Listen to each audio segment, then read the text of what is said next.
नमस्कार दोस्तों। आज मैं क्लास 6 एनसीईआरटी अध्याय 4 पढ़ा रहा हूँ। दोस्तों, हम मोहताज नहीं किस्मत के, हम अपने दम पर बहुत कुछ करना जानते हैं। तो दोस्तों, इस जुनून और जज्बे के साथ आप लोग पढ़िए और एक बार एनसीईआरटी पढ़िए और batch 70 BPSC UP PCS pre जितने भी एग्जाम में ज़रूर निकलेगा। दोस्तों, बस आप लोग लगन और मेहनत के साथ पढ़िए, शिद्दत के साथ। एक बार और मैं दोहराता हूँ कि आप लोगों को थोड़ा एनर्जी आ जाए। हम मोहताज नहीं किस्मत के, हम अपने दम पर बहुत कुछ करना जानते हैं। तो उसी लगन के साथ कीजिए कि अपने दम पे कुछ हासिल कीजिए। तो आज यूनिट 4 है दोस्तों, ये एनसीईआरटी का अध्याय 4 है। ये पौधे को जानिए आप। इसमें है क्या कि पौधे को आप जानिए। देख रहे दोस्तों, समझाया गया है। मैं पढ़ के बताता तो बहुत लंबा वीडियो हो जाता है, इसलिए मैं देख लीजिए आप। पुष्प, ये फूल हो गया, पौधे को आप देख लीजिए, दिखा गया इसमें। देखिए दोस्तों, नोड किसे कहते हैं? ये नोड हो गया दोस्तों। ये मान लीजिए कोई ये पेड़ गया ना, इसमें यहाँ पे आके जो जुटा है ना, इसको नोड कहते हैं। इसको नोड कहते हैं दोस्तों, याद रखिएगा। जो यहाँ पे दिखाया गया ना, इसको नोड कहते हैं। जैसे पेड़ गया, ये पेड़ हो गया, मान लीजिए ऐसे ऐसे ऐसे ऐसे ऐसे आके मान लीजिए कि ये यहाँ पे जुटा है, तो इसी जहाँ पे जुटा है उसी को नोड कहते हैं दोस्तों। आप याद रखिएगा, नोड किसे कहते हैं? देखिए नोड, ये नोड हो गया।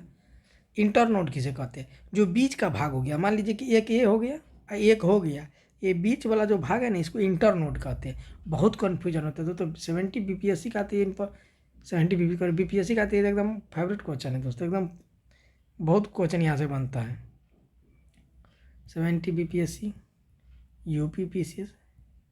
तो एक बार आप लोग जुड़िए। आप लोग जुड़ते नहीं हैं इस बैच से, तो आप लोग जुड़िए। वीडियो को लाइक, सब्सक्राइब और शेयर कीजिए। तो देख रहे बीच वाले भाग को क्या कहते हैं? इंटरनोड कहते हैं। देख रही है, इंटरनोड क्या हो गया? ये हो गया आपको दोस्तों, ये और यहाँ, मतलब इस कली यहाँ से जो एक टहनी गया है, उसके यहाँ के बीच में जो जगह होगा इंटरनोड। और नोड क्या होगा? जो ये मान लीजिए ये पेड़ हो गया, ये इसके यहाँ जुटेगा, यहाँ पे इंटरनोड कहेंगे। कलिका क्या होगा? ये बीच में जो ऐसी बनी रहती है ना, ऐसी जैसी पेड़ हो गए, बीच में ऐसी बनी रहेगी। देख लीजिए, बना हुआ ये कलिका है ये दोस्तों। देख रहे हैं आप लोग? दिखता होगा आप लोगों को। देखिए दोस्तों, ये देखिए, ये कलिका है। तो नोड, इंटरनोड और कलिका, इतना जान के आप लोग क्या होता है, तब इसमें आप लोग कन्फ्यूज होगा। और फल देख लीजिए, जैसे फल होता है, कोई भी बीज, जैसे आप गोभी को छोड़ दीजिएगा तो उसमें गोभी लगेगी, और उसको छोड़ दीजिएगा तो उसमें से एक बीज उत्पन्न होता है। जैसे बीज हो गया। पत्ती तो जानते हैं आप लोग, पत्ती। तना, स्तंभ। तना किसको कहते हैं? तो जो मेन होता है ना दोस्तों, इसको तना कहा जाता है। जैसे पेड़ हो गया ना, मान लीजिए ये कोई पेड़ हो गया, तो इसका मेन पार्ट जो ये होगा ना, ये इसी को तना कहा जाता है। याद रखिएगा, ये क्या हो जाएगा? तना हो जाएगा। इसको ग्रीन कर दूँ मैं क्या?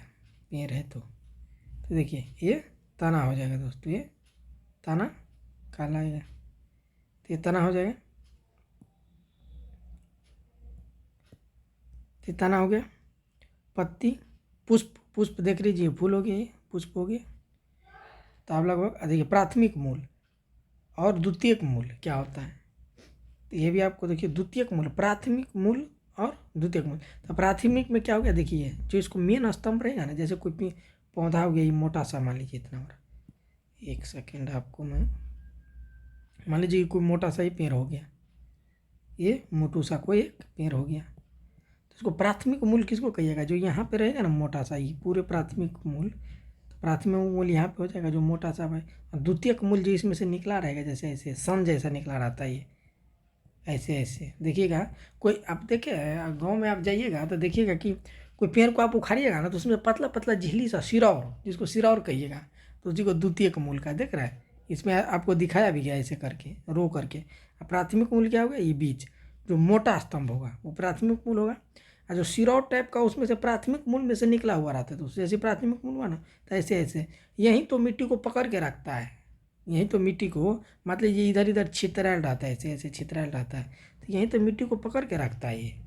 इसको उखाड़िएगा तो बहुत सारा मिट्टी को लेकर, छोटा पेड़ को उखाड़िएगा ना, जैसे बैगन वगैरह का, तो आप गौर से देखिएगा, देखिएगा क्या, जो गाँव, हम सब लोग गाँव के रहने वाले, गाँव में जाते ही हैं, देखते ही होंगे खेती, तो आप उखाड़िएगा तो आप देखिएगा बहुत सारा मिट्टी को लेके आएगा, उसमें से बहुत सारी पतली पतली पतली पतली रहती है, तो द्वितीयक मूल हो गया। आप देख लीजिए, अब आप लोगों को कन्फ्यूजन नहीं होगा।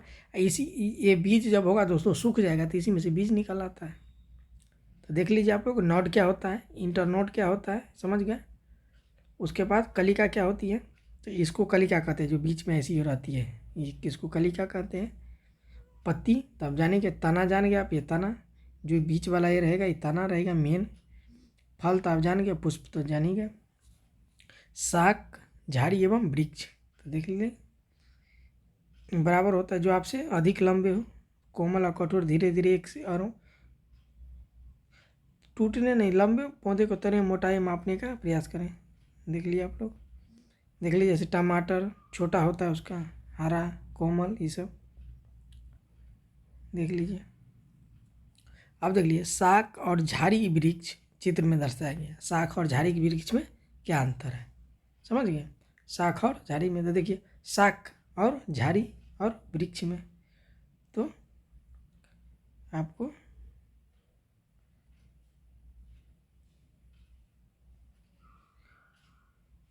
देख लीजिए शाक में क्या होता है और झाड़ी वृक्ष और वृक्ष में क्या अंतर होता है। तो देख लीजिए, हरे एवं कोमल तने वाले पौधे शाक कहलाते हैं। देखिए, हरे एवं कोमल तने वाले पौधे शाक कहलाते हैं, और समान तो छोटे होते हैं और अक्सर इसमें कोई शाखाएं नहीं होती हैं, शाक कहलाते हैं। तो शाक जान गए। झाड़ी और वृक्ष, वृक्ष ये हो गया। पौधे कम से कम सुझाव दीजिए। कोमल तने वाले पौधे को अध्ययन के लिए खरपतवार का प्रयोग किया जाता है, और नीचे गमलों में कुछ अनचाहे पौधे को लगा दिया जाता है। देख लिया, तो ये हो गया वृक्ष हो गया, ये वृक्ष हो गया। हरे एवं कोमल तने वाले पौधे को शाक कहलाते हैं। हरे तने वाले को शाक हो गया, ये शाक हो गया। और ये झाड़ी वाला हो गया, ये झाड़ी हो गया। तो झाड़ी, शाक और वृक्ष, मतलब डिफरेंस जान गए आप लोग। झाड़ी, वृक्ष तो आप जानते कि मोटा होगा, लंबा होगा। शाक में जो घना रहेगा, और नहीं, शाक ये वाला हो गया, और ये झाड़ी ये हो गया। तो देख लिए तना, देखिए आपने आसपास पेड़ पौधों को तने में उसके तने पाए जाने वाले विभिन्न संरचना एवं भागों को देखें और अवलोकन की तुलना में सही द्वारा उसके लिए अवलोकन करें कि आपने क्या देखा है। तने में पत्तियाँ, शाखाएं, कली, फल एवं फूल होते हैं,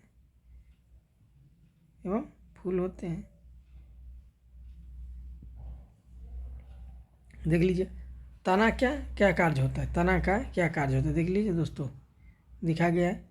एक गिलास जल और लाल स्याही और शाकीय पौधे का एक ब्लेड है, देख रहे हैं, शाकीय पौधा है जो वहाँ आपको मैंने दिखाया था, शाक का पौधा है। इसी तरह होता है, एक पतला सा होता है, इसमें छोटा छोटा ये निकला हुआ रहता है।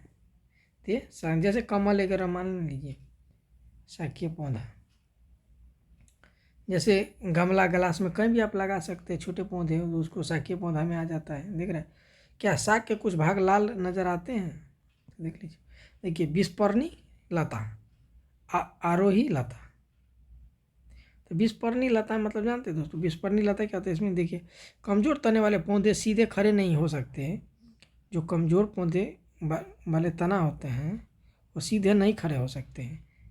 अब मान लीजिए कि आप लौकी का देखे पेड़, लौकी का पेड़ दोस्तों ऐसे खड़े नहीं हो सकते, कभी ऐसे खड़े हो सकते नहीं हो सकते। वो उसको कैसे ऐसे रहेंगे, मतलब कहीं भी जाएंगे टघर जाएंगे, ऐसे ऐसे टघर जाते हैं, मतलब वो खड़े नहीं रहेंगे। उसको विस्पर्णी लता कहते हैं, जो खड़ा नहीं रह सकता, मतलब जो खड़ा नहीं रह सकता है उसको विस्पर्णी लता कहते हैं, याद रखिएगा। मान लीजिए कि पूछ दोगे कि आरोही लता विस्पर्णी लता, विस्पर्णी लता खड़ा नहीं रह सकते। जैसे कद्दू, कद्दू हो गया, शकरकंदी हो गया, तो ये सब के पौधे ना खड़ा नहीं रह सकते। तो समझ गए आप लोग विस्पर्णी लता कौन से होते हैं? जैसे कद्दू, शकरकंदी, ये सब विस्पर्णी लता हो गया, जो अपने बलबूते खड़े नहीं रह सकते दोस्तों, क्योंकि बहुत लंबे लंबे होते हैं, तो इतनी लंबाई में कैसे खड़ा रह सकते हैं? तो ये देख रहे हैं एग्जाम्पल में दिया ही हुआ है, देख रहे हैं कोहरा का है फोटो। तरबूज ले लीजिए, ये सब का लत क्या है? विस्पर्णी लता है। देखिए आरोही लता क्या होता है दोस्तों, देख रहे हैं आरोही लता, ये भी विस्पर्णी लता का एक पार्ट है। आरोही लता जो मान लीजिए देख रहे, इसको मान लीजिए किसी खूंटा गाड़ दीजिए, किसी पे चढ़ जाएगा, तो इस टाइप के मतलब आरोही लता में आ जाता है। विस्पर्णी लता यह जमीन पे फैल जाते हैं। ऐसा नहीं कि इसको अगर आप बांस का अगर देखते हैं जो मचान बनाते हैं खेत में, उस पर चढ़ा दिया जाता है, तो ये भी आरोही लता की तरफ चढ़ जाएगा। नीचे छोड़ दीजिएगा तो नीचे में भी रहेगा। तो समझ गए। तने में जल ऊपर चढ़ता है, तने में खुले सिरे का विवर्धन दृश्य देखिए। तने से जल ऊपर चढ़ता है जैलम के द्वारा। आप देखिए ये पेड़ हो गया, मान लीजिए कि ये पेड़ हो गया, ये पेड़ हो गया दोस्तों। ये पेड़ के अंदर ना छोटे छोटे ऐसे ऐसे सिरे होते हैं दोस्तों, ऐसे ऐसे ऐसे, यहीं तो पानी ऊपर पहुंचाता है, इसको जैलम के द्वारा पहुंचता है। ये होते हैं दोस्तों, ऐसे ऐसे सिरे होते हैं छोटे छोटे। तो देखिए जल तने में ऊपर की ओर चढ़ता है और तना जल का संवहन करता है, और लाल स्याही की भांति जल में विलीन खनिज जल के साथ तने में ऊपर चढ़ जाते हैं। समझ गए? देख रहे यहाँ पे तना है, यहाँ पे सारा जल जैलम के द्वारा ऊपर धीरे धीरे धीरे धीरे धीरे चढ़ जाता है। पत्ती देख लीजिए आप, पत्ती को देखिए, इसको क्या कहते हैं? पत्ती का जो ई भाग होता है, ये किसी से न किसी से पत्ती लगा रहता है ना दोस्तों, जैसे ये देखिए जैसे लगा हुआ है ना ये, तो इसको क्या कहें? तना कहेंगे। लेकिन जो ये थोड़ा सा डंटल हो गया, ढक गया, देखिए ये जो हो गया, मान लीजिए कि लाइन हो गया, उसको तना कहेंगे। लेकिन ये लाइन के बाद भी तो कुछ ऐसा रहता है, जैसे मान लीजिए कि ये पत्ती हो गया, ये हो गया, तो ये इससे लगा हुआ है पत्ती, ठीक है। जैसे मान लीजिए कि ये पत्ती हो गया ना, तो इसे लगा, तो ये भी तो कुछ है, तो इसको पर्ण वृत्त कहते हैं, इसको पर्ण वृत्त कहते हैं, इसको पर्ण वृत्त कहते हैं। और ये तना हो गया, देख रहे हैं पटल, इसको जो ऊपरी वाली ये ढांचा है ना, इसको ये सबको क्या कहा जाता है? पटल कहा जाता है। तो समझ गए? इसको क्या कहा जाता है? पटल कहा जाता है। देख लीजिए, थोड़ा मैं आपको पढ़ के भी सुना देता हूँ। पर्ण वृत्त देखिए, तने से किस प्रकार जुड़ी है पत्ती का वह भाग जिसके द्वारा वह तने से जुड़ी होती है पर्णवृत्त कहलाता है, और पत्ती के चपटे हरे भाग को फलक कहते हैं। पत्ती के चपटे हरे भाग को क्या कहते हैं? फलक कहते हैं। तो आप आसपास में तो देखे ही होंगे।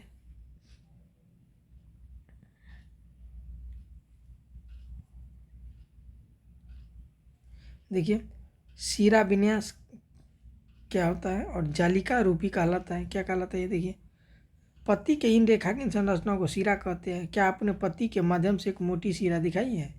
तो देख रहे हैं। इसके बाद आगे आ जाइए आप लोग। पत्तियों में शीरा विन्यास जालिका रूपी समांतर, देख रहे हैं पत्ती है, ये क्या है? एक जालिका रूपी है। तो इसमें देख लीजिए, थोड़ा मैं आपको पढ़ के भी बता दूँ। आपको स्वस्थ भली भांति संचित और धूप में रखे हुए पौधे को लेना चाहिए, और पौधे के पत्ती वाली शाखा को चित्रानुसार पॉलीथीन की थैली से ढककर धागे को दीजिए। पारदर्शी कवर क्या होता है? देख रहे हैं, ये क्या है? पत्तियाँ क्या कार्य कर सकती हैं? तो देख रहे हैं, ये पारदर्शी कवर है। जैसे नींबू को कोई टुकड़ा को, जैसे नींबू के पेड़ को कोई टुकड़ा को काट दिया और उसको ढक दिए, तो ये पारदर्शी कवर है। ये क्या करते हैं?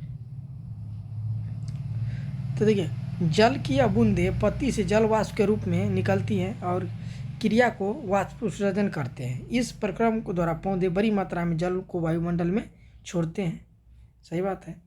हमने पत्तियों के ऊपर थैली को क्यों बांध रखा है? क्योंकि वाष्प उत्सर्जन को निकली जल वाष्प को हम अन्यथा देख पाते हैं, इसलिए बांध रखा है। आगे देखिए क्या है, पत्ती, हरी पत्ती देख लीजिए, बैगन की पत्ती, आयोडीन का विलयन इसमें डाल दिया है। पत्ती में क्या होगा तो देखिए क्रियाकलाप, देखिए जड़ सहित खरपतवार और जड़ रहित खरपतवार। तो देख लीजिए प्रकाश संश्लेषण, इसको देख लीजिए। हरे रंग के एक पदार्थ को उपस्थित अपना भोजन बनाती हैं और इस प्रक्रिया को जल एवं कार्बन डाइऑक्साइड का उपयोग करती है। इस प्रक्रिया को प्रकाश संश्लेषण कहते हैं। समझ गए? प्रकाश संश्लेषण कहते हैं। और इस प्रक्रिया में ऑक्सीजन निष्कासित करती है और कार्बन डाइऑक्साइड, जैसे देखिए कोई पेड़ है, मान लीजिए पेड़ हो गया, ये क्या करता है? प्रकाश संश्लेषण करते हैं। प्रकाश संश्लेषण करती है, ऑक्सीजन छोड़ते हैं और कार्बन डाइऑक्साइड को यह अवशोषित करते हैं। तो यही क्रिया होती है। पत्तियों द्वारा संश्लेषित भोजन अंततः पौधे के विभिन्न भागों में मंडल के रूप में संग्रहित होता जाता है। समझ गए? जड़, ध्यानपूर्वक देखिए, पहले बूझो ने जड़ का, देख रहे जड़, देख रही है ये क्या है? पौधे का सिरा है दोस्तों, ये इसी के द्वारा तो ऊपर पानी वगैरह खनिज पदार्थ पहुंचता है। ये सिराए है दोस्तों, देख रहे हैं, सिराए है। ये क्या है? जड़ रहित खरपतवार है, जड़ रहित है, सहित है खरपतवार, उसको दिखाया गया है। देखिए पौधे का कोई सा भाग मिट्टी के अंदर है, आप निम्नलिखित के बारे में कर सकते हैं। जैसे 2 गमले में मिट्टी और खुरपी, ब्लेड अथवा कैंची, जल एवं क्रियाकलाप 4 चम्मच, देख लीजिए। इसके बाद देखिए रुई एवं नवोदित, देखिए चना को अगर भिंगा देते तो छोड़ते हैं। देखिए जरे और की जरे, देख रहे हैं। तो इसी में नोड और इंटर नोड होता है, दिया होगा कहीं पढ़ने का। देखिए पौधे को एक गमले के मिट्टी में डालकर लगा दीजिए और इसमें देखिए कि काट दीजिए कि आप उस दूसरे गमले में लगा दीजिए।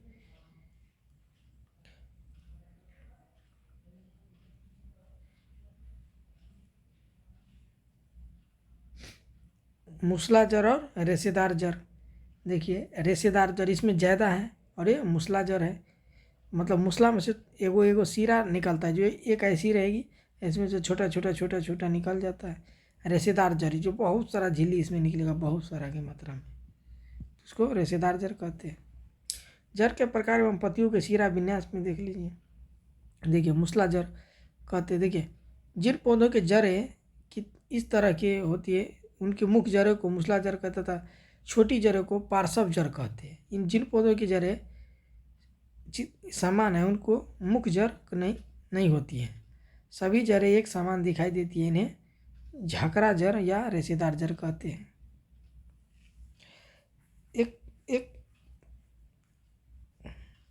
एक तना 2 तरफा मार्ग की तरह जाता है, देख रहे हैं। एक तना इधर भी जा रहा है, एक इधर जा रहा है।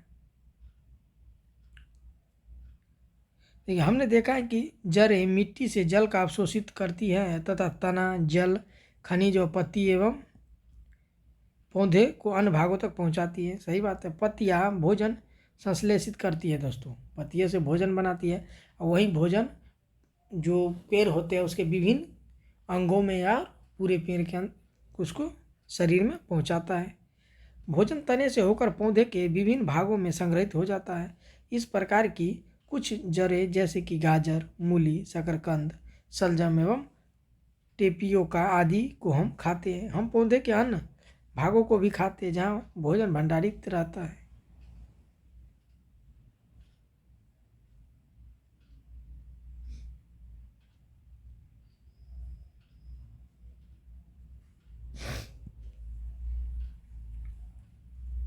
तो देख लीजिए आप लोग।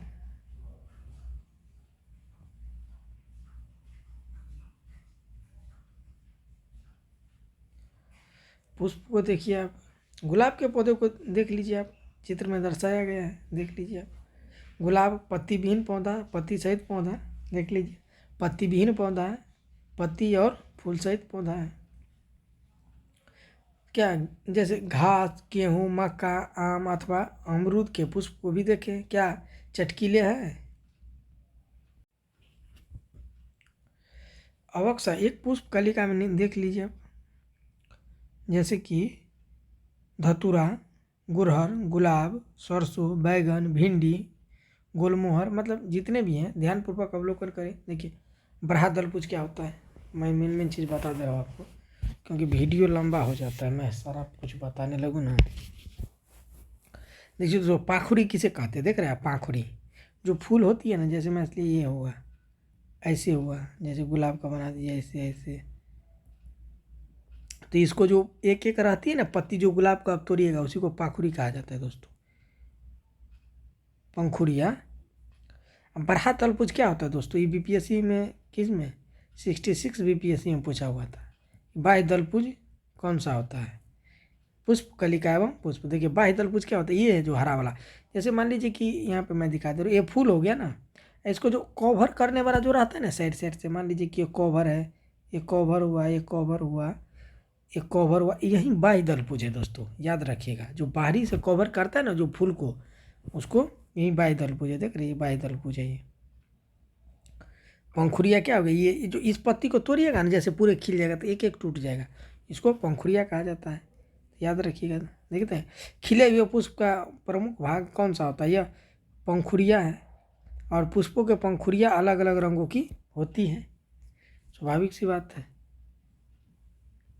आपके विचार में कलिका में यह पंखुड़ियाँ कहाँ बंद होती थी? तो कली का प्रमुख भाग कौन सा है? तो क्या आपने ध्यान दिया है कि भाग छोटी पत्ती की भांति दिखाई देता है, और बाएं दलपुज कहते हैं। पुष्प के बाएं दल एवं पंखुड़ियों का भली भांति अवलोकन कीजिए, तो समझ गए होगा पत्ती और बाएं दलपुज को। यहाँ पे देखिए परागकोश, पुकेसर और स्त्री केसर, तो आप इस तीनों को समझिए, ये इम्पोर्टेंट है, यहाँ से क्वेश्चन बनता है, ये वीविया है साइंस का, तो यहाँ से समझिए आप इसको। देख लीजिए परागकोश क्या होता है दोस्तों, ये जो फूल होता है ना, जैसे कोई चीज़ में ऐसे जैसे फूल निकल गया, ये निकल गया, ये निकल गया, यही होगा परागकोश। देख रहे हैं यहाँ से। अब पुंकेसर, तो पुंकेसर क्या हुआ, ये हो गया, ये हो गया डंटा, जो डंटा से निकलेगा ना, जहाँ से बीजांड निकलेगा वहाँ परागकोश हो जाता है, परागकोश।